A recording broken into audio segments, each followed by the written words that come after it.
la importancia de la presencia de Dios. Y habíamos usado, pero solo para despegar, el Salmo 16:11, que dice así, el Salmo 16:11, me mostrarás la senda de la vida, en tu presencia hay plenitud de gozo, delicias a tu diestra para siempre. Y recuérdense que les había dicho, les había recordado esta frase del pastor Piper, John Piper, que dice que si ese texto es verdad, pues no hay mejor lugar donde estar. Si ese texto, en tu presencia hay plenitud de gozo, delicias a tu diestra para siempre, pues entonces no hay mejor lugar donde un cristiano pudiera estar que ese. Ese es el mejor lugar para el cristiano. Y habíamos visto que la presencia de Dios es necesaria, es inherente a la vida cristiana. Habíamos visto, habíamos desglosado un poco la palabra en griego, que es la palabra parousia, que quiere decir más que nada es estar junto a alguien o andar junto con alguien. De parousia, de para, pues tenemos palabras modernas como paralegal, paramédico, etc.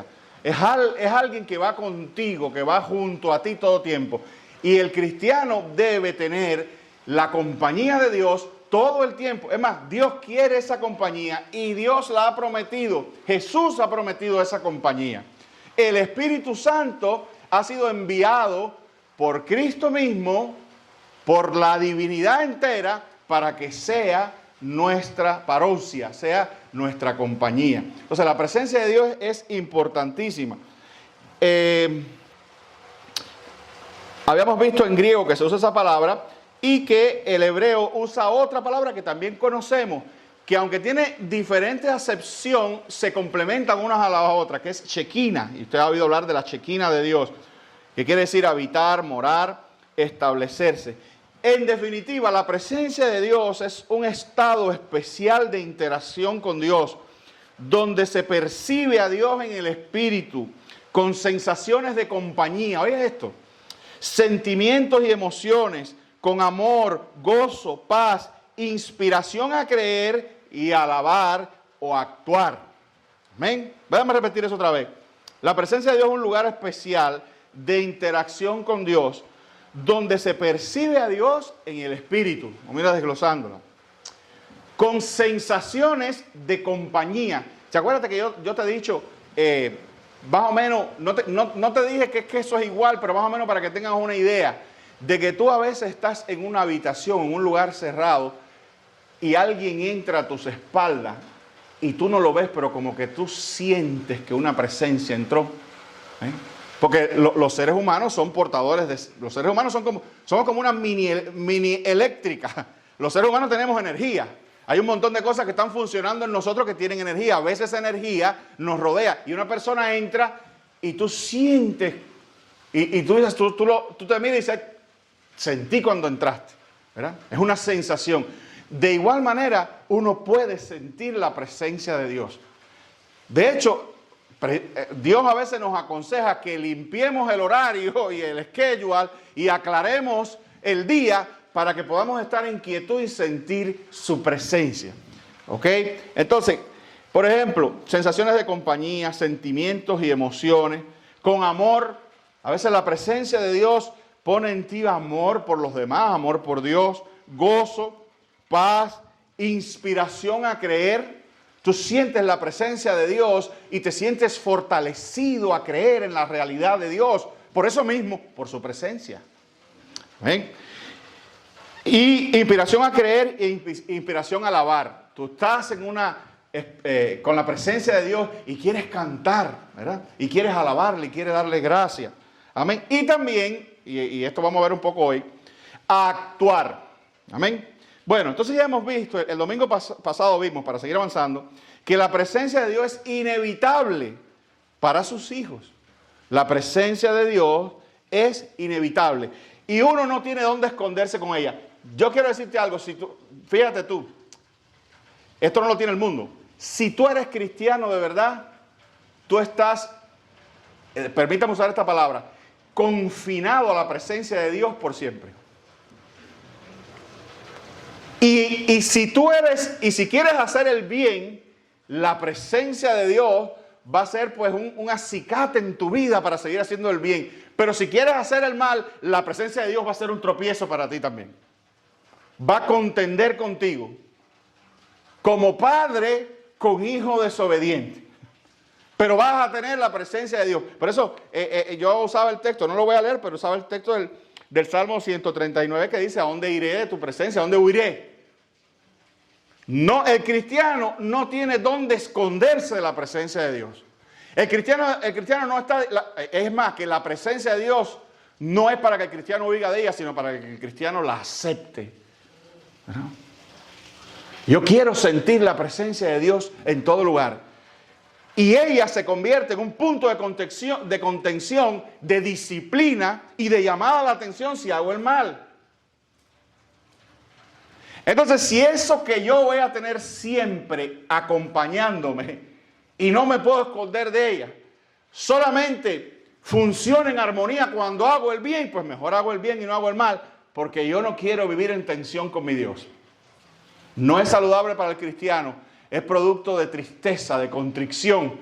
Y por el contrario, el cristiano no funciona bien cuando anda o cuando comete pecado. ¿Amén? Entonces, más bien, si soy un cristiano verdadero, más bien estoy en armonía con la presencia de Dios. Bien, vimos también que la presencia de Dios es esencial para los propósitos de Dios. ¿Amén? Y usaba ese texto de Éxodo 33, un poco más largo, el 13 al 14, pero que termina con la frase esa donde dice: mi presencia irá contigo y te daré descanso. Recuérdate que te dije algo, que lo que tú construyes con la carne lo tienes que sostener, pero lo que construyes en el Espíritu, Dios lo sostiene. Y eso da descanso. Lo que tú construyes en la presencia de Dios, con la presencia de Dios, te da descanso. Amén. Hace poco oí un sabio, una gente de esta muy inteligente, que le preguntaron, esto es true story, de verdad. Yo creo que este señor es cristiano, tengo que indagar más en su vida, pero me parece que él es cristiano. Le preguntaron, creo que es un psicólogo, le preguntaron: ¿qué hay que hacer para manejar el estrés? ¿Qué es lo que un ser humano puede hacer para controlar, para manejar el estrés? Y él dijo: la única medicina, lo único que un ser humano puede hacer para controlar el estrés es controlar su ego. Piensa en eso, hermano. Piensa tú qué clase definición más interesante. Lo mejor que se puede hacer para controlar el estrés es controlar su ego. Y yo después estaba pensando que el ego es esa cosa que hay en ti. Bueno, la Biblia dice, y es algo parecido: engañoso es el corazón más que todas las cosas.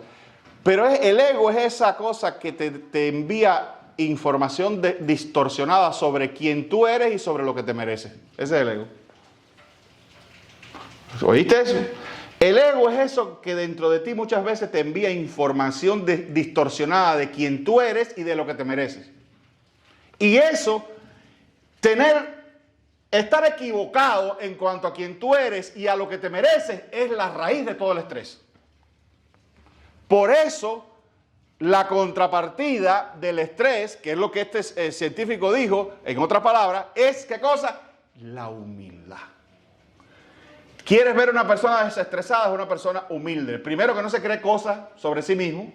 Y número dos, que no se cree que se merece cosas. Porque mucho estrés viene porque yo no recibo lo que yo creo que yo me merezco. O no me conceden la atención, o no me dan el valor que yo creo que yo tengo. O sea, a veces el estrés viene por ego. Y por la humildad. Y la mejor manera de aprender humildad, la Biblia lo dice, es obedeciendo. Renunciando. Tú quieres ver. Y yo no digo, vaya, todas estas cosas hay que matizarlas, porque yo sé, esto de la psicología es complejo y demás. Pero a veces hay algo, yo no sé por qué me voy por aquí, pero escucha, a veces que hay algo que tú quieres que te da estrés. Renuncia a él y tú verás cómo se va el estrés. Renuncia a eso. Y tú verás. O sea, no, pero es que yo lo quiero. Bueno, entiende que no. Hay una canción por ahí que dice, you can't always get what you want. Dice la canción. No siempre puedes tener lo que quieres. Esa es la vida. Entonces, la humildad es aquello que hace que el ser humano sea más realista en cuanto a su vida y en cuanto a las cosas y pueda entonces transitar con mucha más tranquilidad. Amén, queridos hermanos. Entonces, esto es importante. Entonces, la presencia de Dios, ese texto dice, y mi presencia irá contigo y te daré descanso. Si Dios está contigo en las cosas que tú haces, las vas a hacer descansado. Fíjate que eso, y te daré descanso, es que no es que no te esfuerces, es que no te fundas. No es que no trabajes y no es que no te quemes. Es que aún en el trabajo y en el esfuerzo va a haber paz y va a haber descanso. ¿Por qué? Porque Dios va a inundarlo todo con su gracia, con su vida, con su sostenimiento. Amén, queridos hermanos. Espero que me estén entendiendo. Gloria a Dios. Bien, aquí nos quedamos. Aquí nos quedamos. La presencia de Dios purifica. ¿Por qué el cristiano también necesita la presencia de Dios? Porque la presencia de Dios es como ese contraste. Tú sabes, mira, cuando uno está con la presencia, delante de la presencia de Dios como un espejo. Hay ese texto, yo un día prediqué sobre eso, del texto ese que dice que el hombre que se mira en el espejo y después olvida cómo es. Mucha gente no entiende lo que quiere decir eso. Ese texto, yo tengo un mensaje por ahí que se llama Espejito, Espejito sobre eso, a lo mejor un día lo vuelvo a traer. Porque el texto lo que dice es, tú te miras en un espejo. ¿Para qué tú te miras en un espejo? Para corregirte, ¿no? O sea, uno se mira en un espejo y uno se corrige. Espérate, no me he peinado. Ay, mira, no me he lavado la cara. Ay, mira, tengo el pelo por acá. ¿Te das cuenta? Y entonces, la presencia de Dios es algo así. La presencia de Dios te hace corregirte. La presencia de Dios te ilumina, activa y estimula tus áreas buenas y trata con las áreas donde hay que acomodarse, tú sabes. A veces la presencia de Dios te dice, oye, no, el peinado que hiciste te queda bárbaro.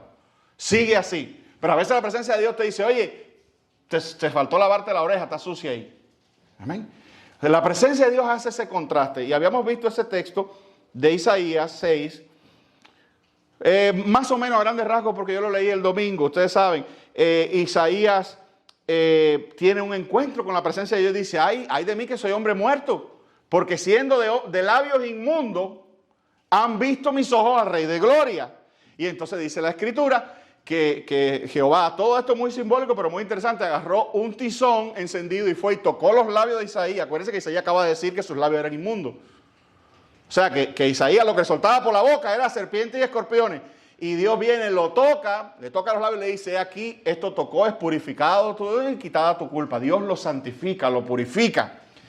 Pero ¿dónde encuentra Isaías esa maravillosa experiencia purificadora y se da cuenta que sus labios no están acordes con la santidad de aquello con lo que está interactuando? En la presencia de Dios.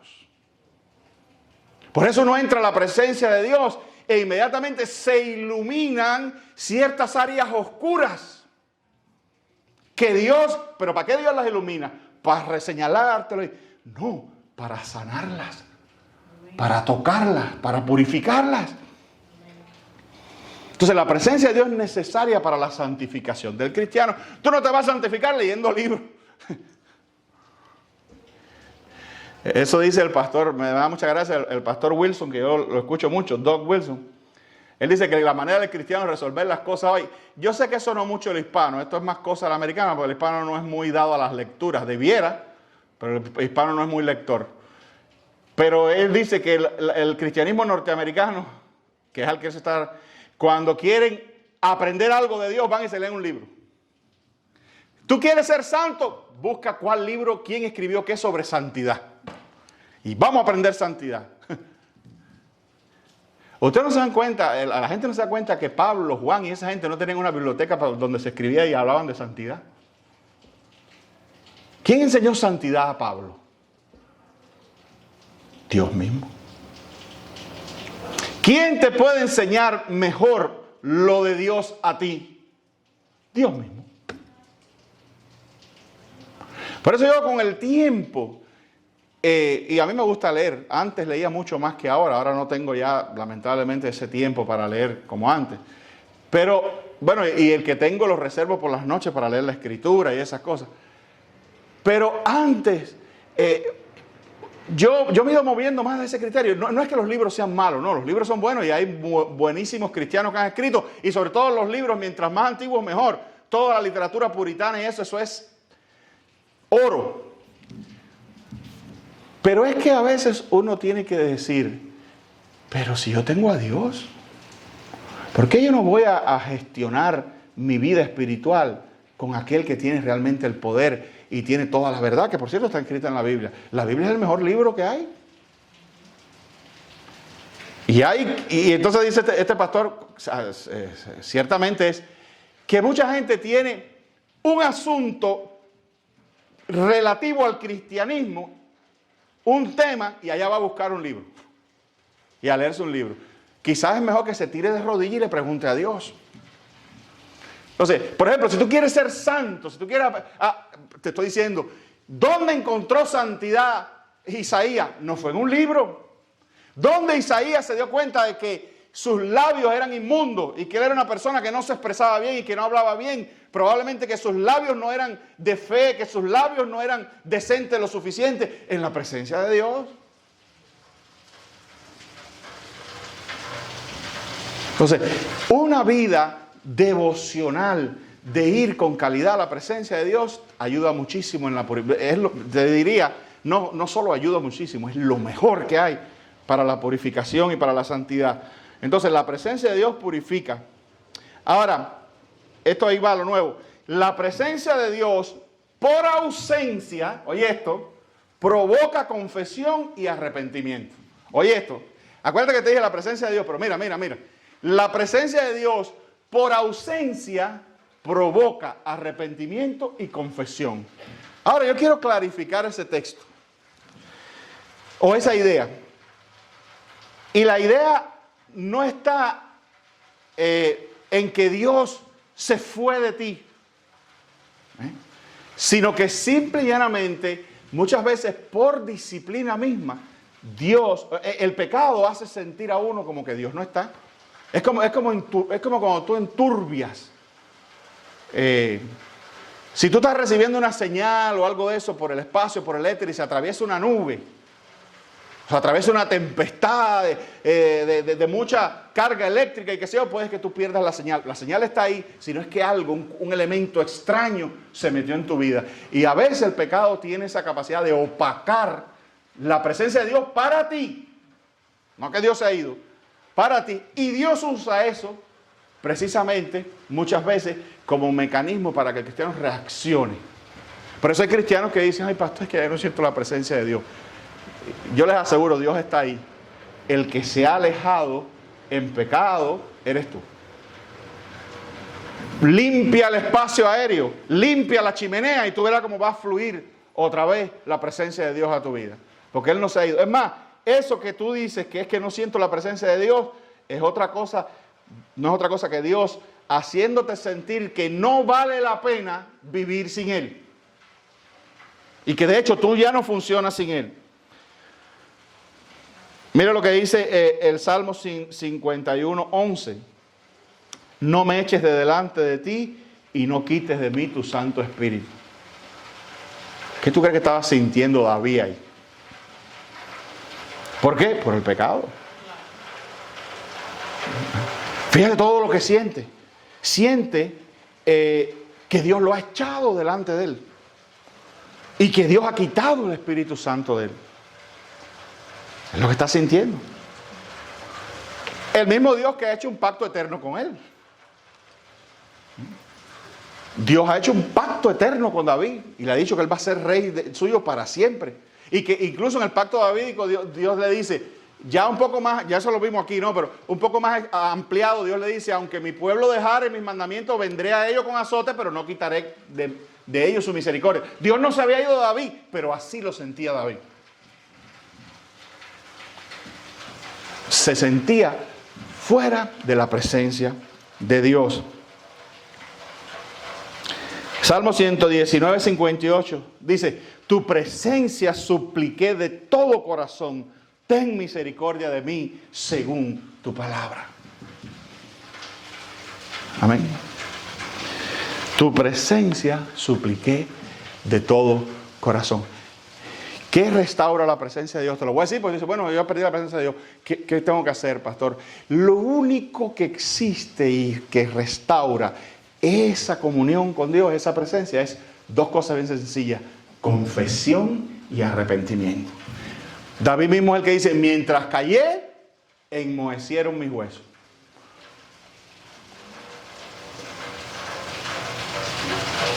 Poderoso instrumento de crecimiento y de bendición en la vida del cristiano es la confesión y el arrepentimiento.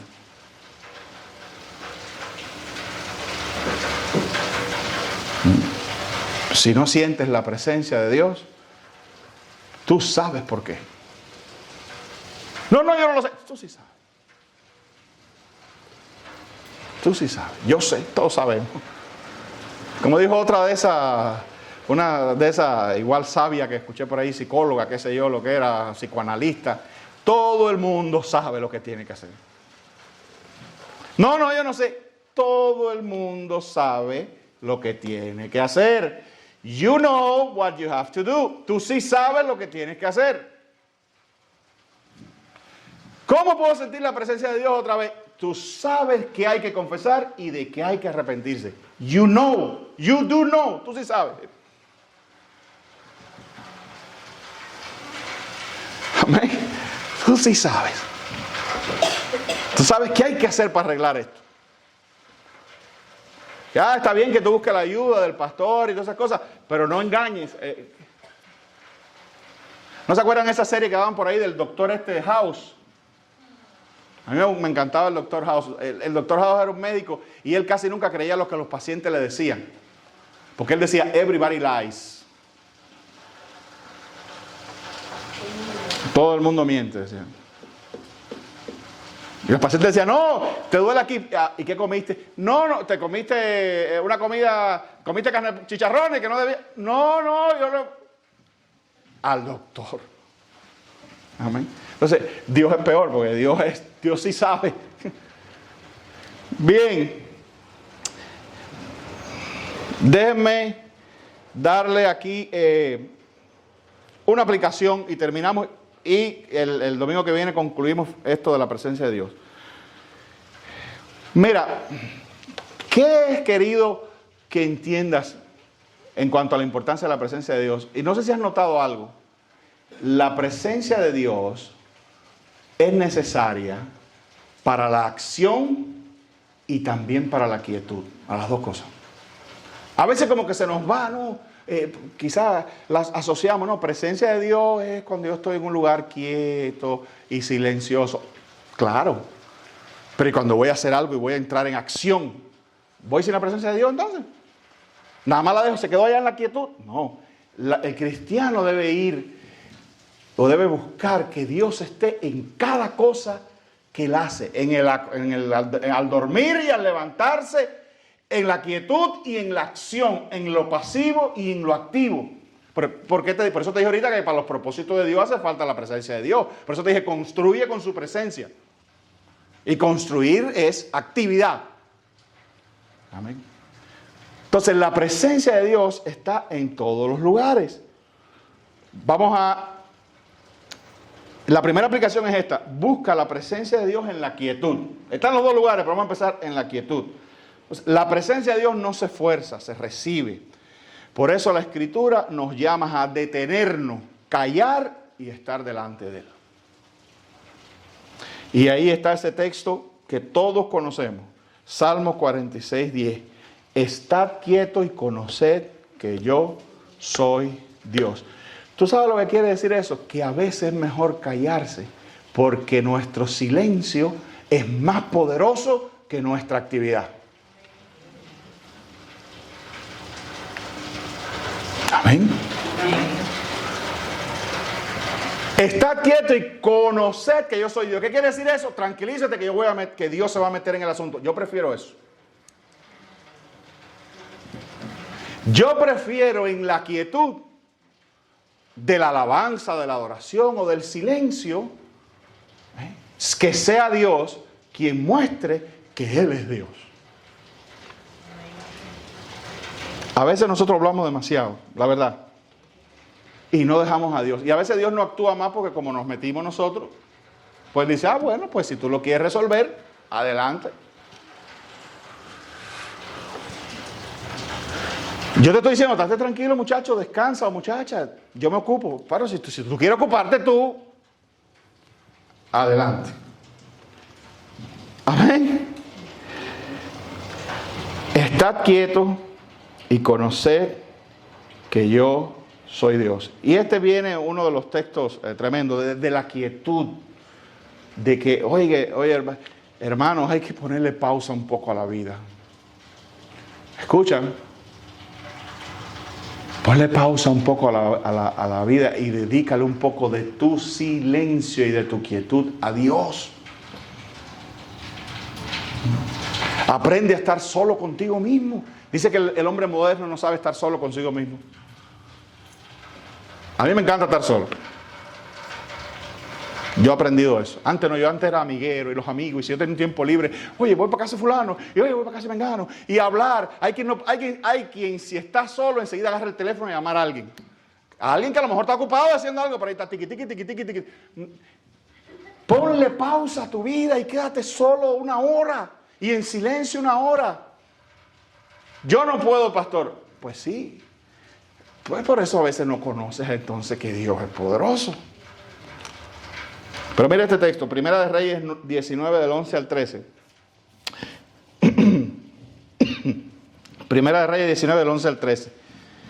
Él le dijo, sal fuera, esto es Elías, sal fuera y ponte en el monte delante de Jehová. Y he aquí Jehová que pasaba.